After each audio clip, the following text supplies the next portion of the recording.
Hello everyone and welcome back to the Bengals franchise in Madden 2001. We are here in the offseason after a disastrous campaign in our fourth season, which saw us go 6-9-1 following a litany of injuries to just a few pretty key and important names I've mentioned many times in the last couple of videos. We lost Achilles Smith for the season, we lost Chris Waller for the season, and then one of our top defensive tackles was also gone for a large chunk of the season. So no pass rush, no passing, no passing and no pass rush. That's really it.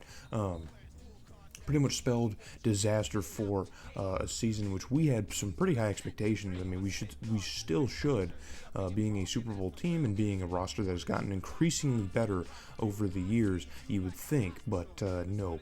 Things have just gotten worse for us. So Berline and Chris Carter call it quits. Romanowski's calling it a career. Just looking around here, see if there's anybody else that you are peeking your eyes at. I think a lot of these guys weren't even a lot of these guys who never really got to play in the NFL. Kind of like Joe Hamilton on our team. He's sticking around. He probably retired after that season. So here we are looking at the contract re-signings. Tony Mayberry, who I think was a free agent signing from like the very beginning of this.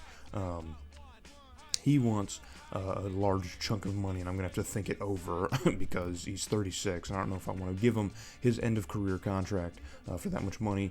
Craig Newsome, who was, I think, another free agent signing that I picked up before the season even started because our DB core was so bad, he's up for some more money, and we're going to give it to him. And Corey Dillon wants 4.5, and we're going to give it to him. So here's my rationale for that, because every time in the gameplays that we watch, he never does much of anything, but in the seasons, he always does. He always has over 1,100 yards pretty consistently, just a good production from him. So we have more than enough money to keep him around long term, so there's not really a reason in my eyes to not do that, you know what I mean? So it makes the most sense to keep him around for that amount of money. We can part ways with that, and there's really no other player on the team who's probably going to be fetching that much money.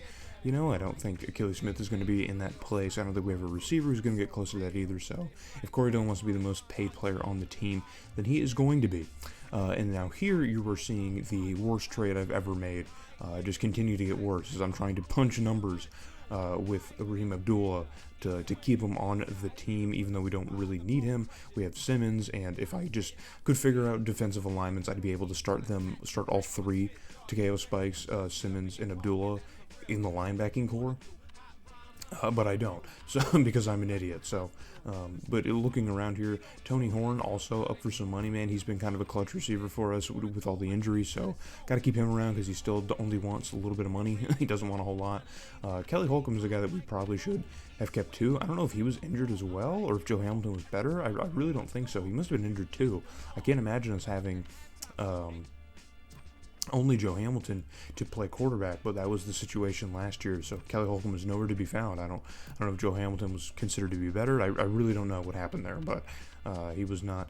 He's up for some more money, and I don't know if we're gonna necessarily give it to him. But here are some of the remaining players who we were kind of considering not giving money to. Dan Pelfrey's finally up for a contract extension, and I've just been waiting for all of our kickers to reach that point because I've had like 3 rostered kickers because of I thought you could trade kickers and you can't. So we've been stuck with like 3 kickers. So, and yes, we are going to skip free agent signing. I've looked through the free agents. There wasn't really anyone who I thought would really improve or help this team. Of course, you're probably like, what about quarterback? Obviously quarterback, and yeah, but I think our depth chart is fine.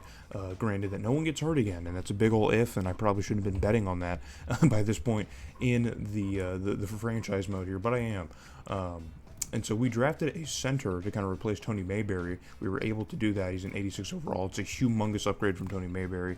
And on top of that, I was able to lock him down for a very long term for just a higher AAV, which is what I wanted. I wanted him here for the rest of our time here in Cincinnati. And I also drafted a backup quarterback. You know, I kind of drafted the holes of all the guys that we didn't bring in because I'm like, we could probably get these guys for at least a little bit cheaper, or, you know, they're just younger and a little bit faster. They're expected to get a little bit better than all the veterans that we had that were looking for about the same amount of money, and we're probably 6, 7, 8 years into their career. Tony Mayberry is a good example. I can now pay a 86 overall, you know, 23, 24-year-old center the same money I was probably going to pay Tony Mayberry, who's 36 years old. So Here's the quarterback depth chart, and yeah, I guess Joe Hamilton was better than Kelly Holcomb, so he didn't even stick around. He wasn't even there, so...